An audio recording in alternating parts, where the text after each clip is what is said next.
At this point, I today do not know what it was, in fact, that we saw.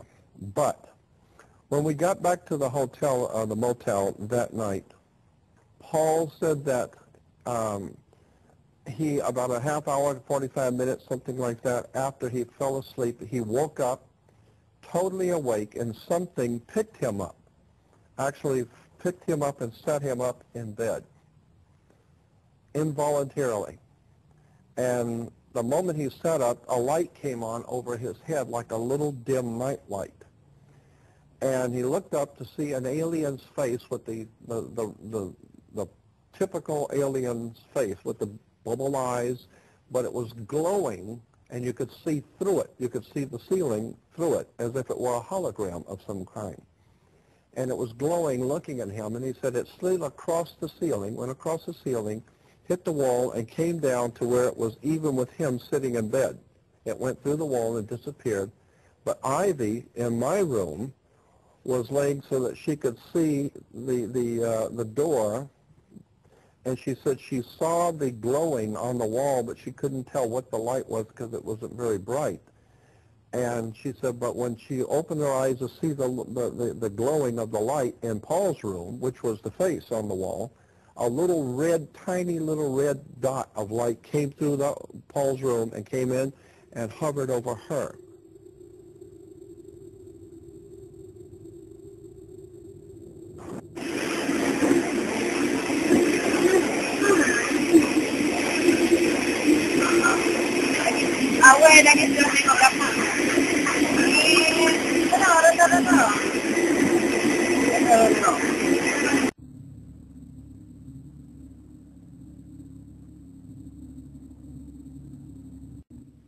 Then the medium said, we have a very special surprise tonight for you people.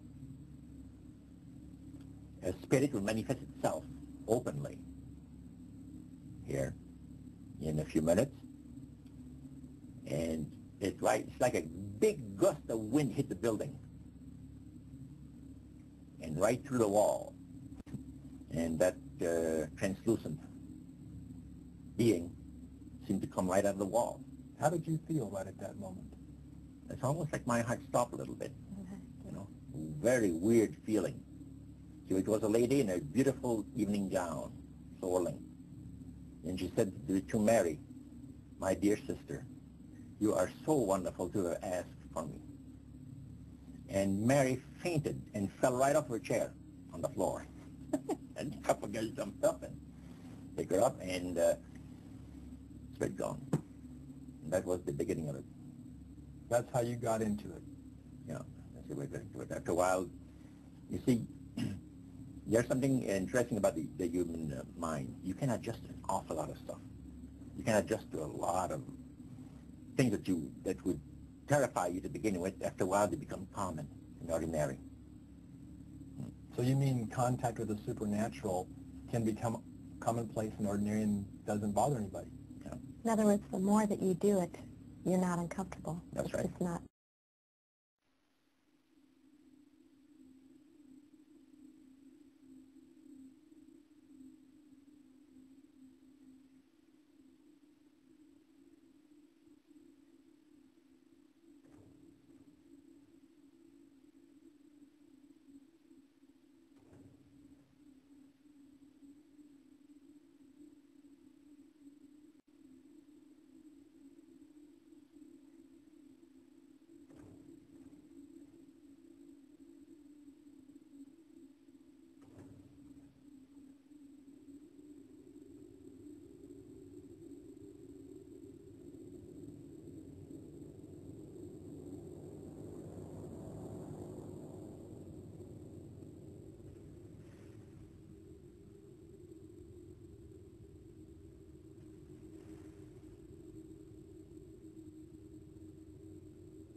They are somehow tranquilized, they're unable to move, they're rendered submissive, and they're taken aboard a ship, often through a levitation beam. The people on board the ship usually are described as looking like the alien that I just showed you.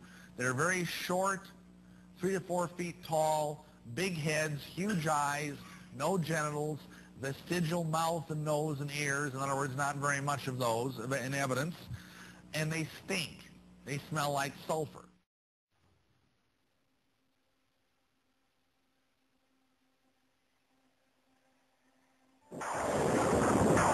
The Amityville Horror was based on a factual account of what happened to a family in Amityville, New York. An irritating and nauseating odor seemed to accompany the presence of the ghost or spirit entity that entered there from time to time.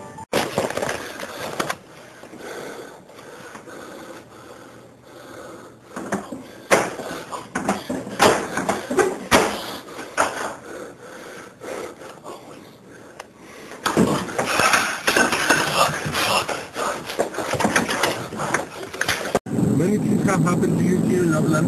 Oh yeah, it happens to me everywhere. Our house really has all kinds of paranormal activity. You'll see flashes of light. Sometimes furniture will move on its own. The water turns on by itself. You can watch your handle go on. There'll be, like the shower sometimes goes on. All kinds of stuff. That was his power. The greatest trick the devil ever pulled was convincing the world he didn't exist. Dr. Pierre Guérin, an eminent scientist associated with the French National Council for Scientific Research, concludes that UFO behavior is more akin to magic than to physics as we know it, and that modern UFOnauts and the demons of past days are probably identical. The word demon in Greek comes from the root meaning knowledge or intelligence, implying that demons have access to knowledge and information denied to ordinary mortals. After what happened to me, the communion experiences, I decided that that might be a good idea to accept the idea of the devil just in case that's what I saw. If you look closely at the life of the world, you see the workings of evil in the world. There seems to be a sort of machinery behind it that is far beyond just the accident of human life. You can literally hypnotize a person, tell them that there's a cat in their lap. They will see it, they will hear it, purr, they will pet it and feel it. It's not physically there. You tell the cat to scratch them, and bring them out of it. There are scratch marks on their cheek. A non-physical object, under the right conditions, can leave physical evidence. I think it's demonic.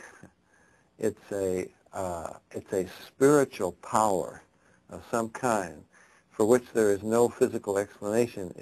You can't explain it with the laws of chemistry and physics as we know it. In 1969, the United States Printing Office issued a 400-page publication entitled UFO'S and Related Subjects, an annotated bibliography. The author was the senior bibliographer for the Library of Congress, Miss Lynn E. Cateau. During her research, she read over 1,000 articles, books, and other literature. She summarizes her findings in the preface of the bibliography. A large part of the available UFO literature is closely linked with mysticism and the metaphysical. It deals with subjects like mental telepathy, automatic writing, and invisible entities, as well as phenomenon like poltergeist manifestations and possession. Many of the UFO reports now being published in the popular press recount alleged incidents that are strikingly similar to demonic possession and psychic phenomenon that have long been known to theologians and parapsychologists. This document was compiled for the United States Air Force and is now in the Library of Congress.